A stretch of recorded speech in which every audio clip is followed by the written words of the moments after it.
Dr. Sada, thanks for joining us to break down what it means to be a Karen. And I guess let's start at the very beginning. This is kind of like internet shorthand, internet speak. What do we call this kind of thing?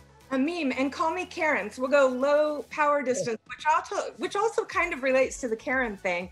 But with the memes, memes are a way to share culture with each other. And on the internet, the memes it might be a cartoon or a few words put together or a quick video. But the Karen meme has taken off. It went viral big time. So probably most of your listeners do know what a Karen might look like, sound like. Well, yeah, and I guess, because internet speak, on Twitter or some of these social media platforms, you only have so many spaces, so we need a shorthand. What is it that made this, well, let's define what a Karen is in social media terms. Karen can be kind of fun to talk about, but it's got a really dark side too. So Karen might be just an asymmetric blonde bob on a middle-aged white woman, or Karen might be the person who asks to see the manager. And I have a story about not seeing the manager because I was afraid of being called a Karen. And then it goes to overt racism, implicit bias, which brings up critical theory, critical race theory, and a lot of really serious things that can go all the way to culture wars. So when we talk about, part of the history of it started out in people of color expressing, I guess, that gap in privilege between what they saw as white women of privilege and themselves. Yes, that Karen is.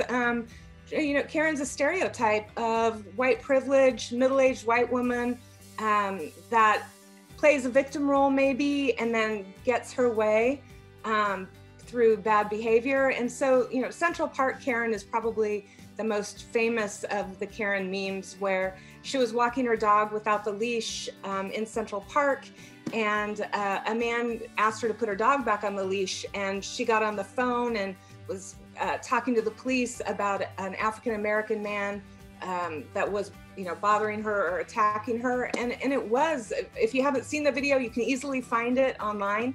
And it is an uncomfortable thing to watch. Please don't come close to me. Sir, I'm asking you to stop recording me. Please don't come close to me. Please take your phone off. Please don't come close to me. I'm taking a picture and calling the cops. Please call the cops. Please call the cops. I'm going to tell them there's an African-American man threatening my life. And she actually lost her job. So behaving like a Karen can have some serious implications for everyone involved. Yeah, and I guess, I was wondering why stuff goes viral, but I guess it's not necessarily the Karen meme itself that goes viral, but that idea must resonate with a lot of people for it to catch on and go viral.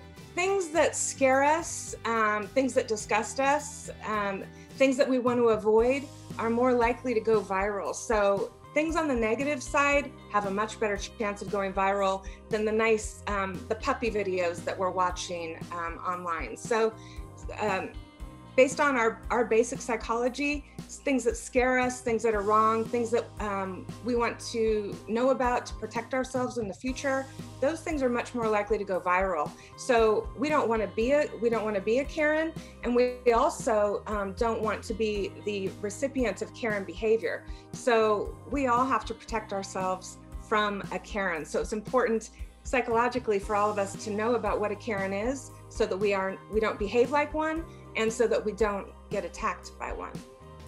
And obviously, your first name is spelled C-A-R-O-N, but I imagine when you're at Starbucks, they still just say Karen. Do you feel targeted in any way? Is this you? I do feel the Karen thing, and I will tell you, at home I'm targeted often because my 18-year-old daughter, who's a senior in high school this year, she loves to call me Karen when she's irritated with me. So I get it at home. And I will tell you, I do have a story, and this is kind of it's a Karen story for me to ask myself about, who I am and my identity in my life too. But I was out to breakfast, and we were sitting at an outside table. They brought my eggs Benedict, and the egg whites were really runny. And the waitress didn't come back, and I sat there and I didn't eat it. But I did not send it back. I did not ask to see the manager. because I just didn't want to be in a Karen situation. So I paid $16 for my eggs Benedict that I didn't eat, and I went away. And so in that way, I think for any of us, if there are stereotypes that we're concerned about, if there are labels that we don't want to have, that we're afraid of stepping into, that does cause people to conform, comply, and obey, which is the heart of social psychology. How do you control the behavior of people? And so I am careful about not being a Karen, and I am very aware of it. And that's a good thing too, in that we can, check ourselves and our thinking and our behavior, because we don't want to be, nobody wants to be a Karen.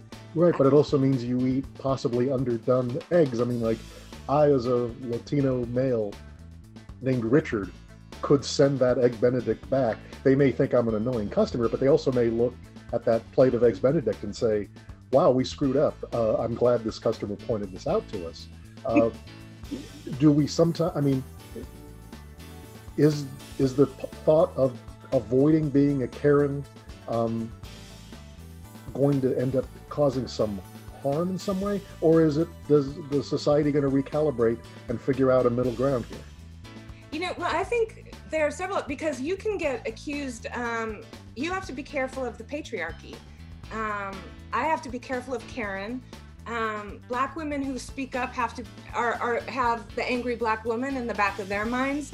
And so when you label any of us in these ways, maybe it causes us to think for a minute, check our behavior, and make sure that we want to move forward with this behavior that we're about to engage in.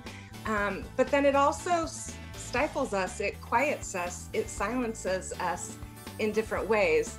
So, and I think that's part of the complexity of psychology that's super interesting right now, but also important for us to figure out with the internet, social media, labels, new versions of prejudice and discrimination, and things that we haven't gotten over in the past. There's a lot going on with these things. Karen, thank you for joining us to break down what it means to be a Karen.